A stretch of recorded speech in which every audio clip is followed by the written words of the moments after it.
more spending alongside that bipartisan legislation. But many conservative Republicans plan to fight both the bipartisan bill and the Democratic written legislation. And some liberals say they won't support one without the other. So joining us now to discuss is Representative Nicole Malliotakis of New York, a Republican on the House Transportation and Infrastructure Committee. Her constituency covers Staten Island and South Brooklyn. Representative, thank you so much for joining us. Let's just start here. Do you support this 579 bipartisan agreement that the president was talking about yesterday? You know, I can't answer that question because we don't even actually have a bill yet. All we have is a framework, and it touches, it seems, on a lot of the points that we've been advocating for, right? Focusing on true infrastructure, transportation, roads, bridges, tunnels, ports, seaports, water infrastructure, broadband. You know, those are the things that my colleagues and I have been advocating for. The price tag is much more than what the House Republicans have offered in our committee. It's actually about double what we've offered. And one of the things we've offered to cut the cost significantly was streamlining some of the application process, the bureaucracy, the red tape, and the permitting process that would save billions of dollars annually. But it is positive that there is a bipartisan agreement on the federal level. But the problem that I see going forward in the negotiation process is, you know, Nancy Pelosi has put her foot down and said that she's not going to pass this without a budget reconciliation. Again, they're looking to change the rules so they can pass more spending and in their favor.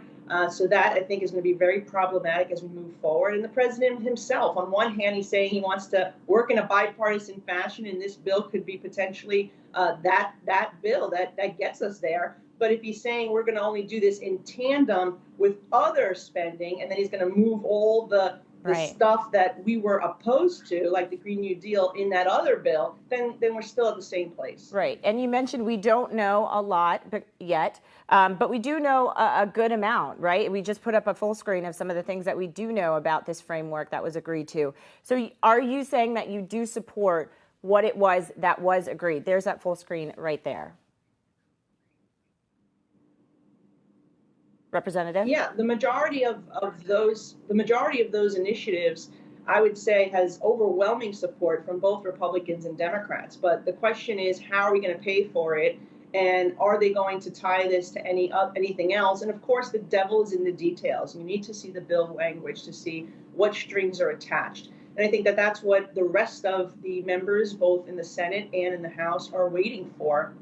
And, you know, Nancy Pelosi, in the meantime, is going to be moving forward with the Democrats' one House bill, which is basically the Green New Deal with a little transportation sprinkled in it. And we expect to take a vote on that next week. So I think this is still, you know, a process. You know, I think there's a lot of details that need to be worked out here. And particularly, are they going to tie a lot of other stuff and force us to vote on an omnibus? And that's, I think, a big question. And in terms of paying for it, I think it was very positive that they said that there will be no increases to the gas tax, because that is something we opposed. And also the fact that they're going to use some of that COVID relief money that, you know, was not being spent in the emergency that they had claimed there was, to be able to now use some of that here.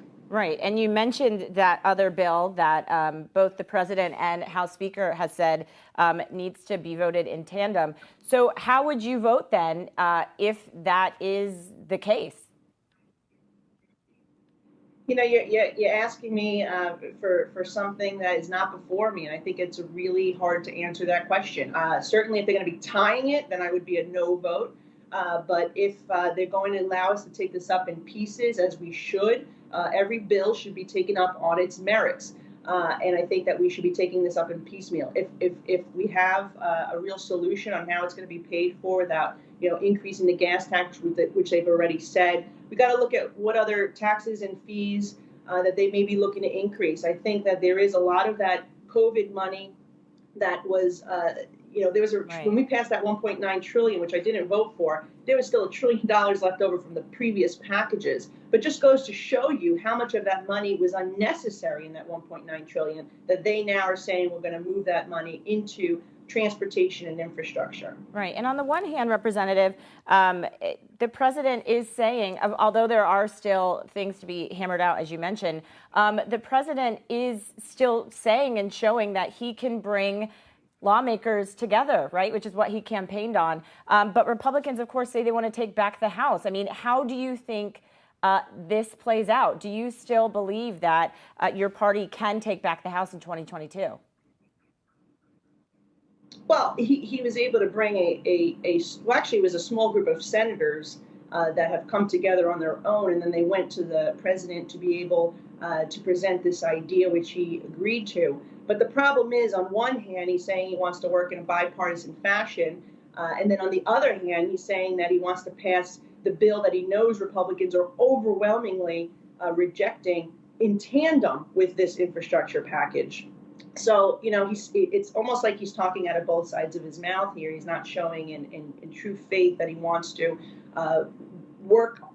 hash everything out in a bipartisan fashion. I think the reason for that is because he's getting a lot of pressure from Speaker Pelosi. He's getting a lot of pressure from the radical left, people like Bernie Sanders and Alexandria Ocasio-Cortez, where it's never enough spending. It's never enough debt. It's never enough printing of more money. They feel that there is just money grows on trees, which obviously it does not. So I think that's the pressure he's facing, and he has a difficult task, obviously, in trying to. But what you need is the majority, and I think we could get there, but not if he's going to, right, do both bills in tandem and put all the Green New Deal and all the human infrastructure and all the Medicaid expansion. But Congressman, I also want to ask, Congresswoman, I'm so sorry, Congresswoman, I do want to ask you, though, you mentioned the Green New Deal. There are parts of these two bills that are working their way up that would go to green infrastructure. And we're talking, I'm here in New York, you're a representative of New York.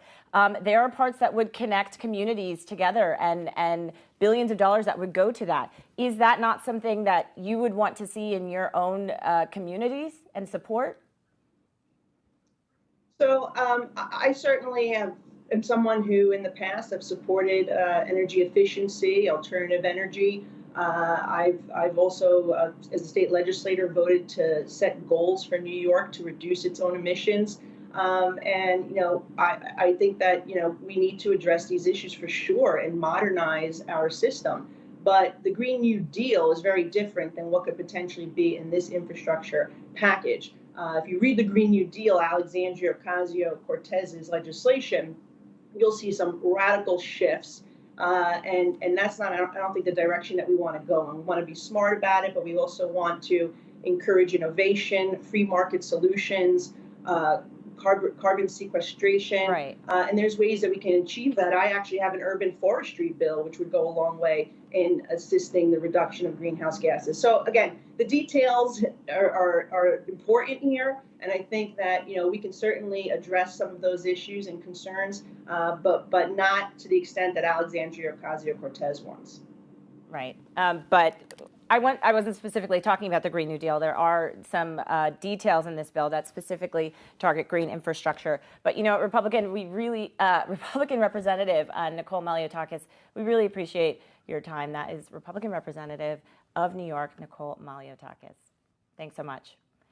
Now, to some other stories we don't want you to miss.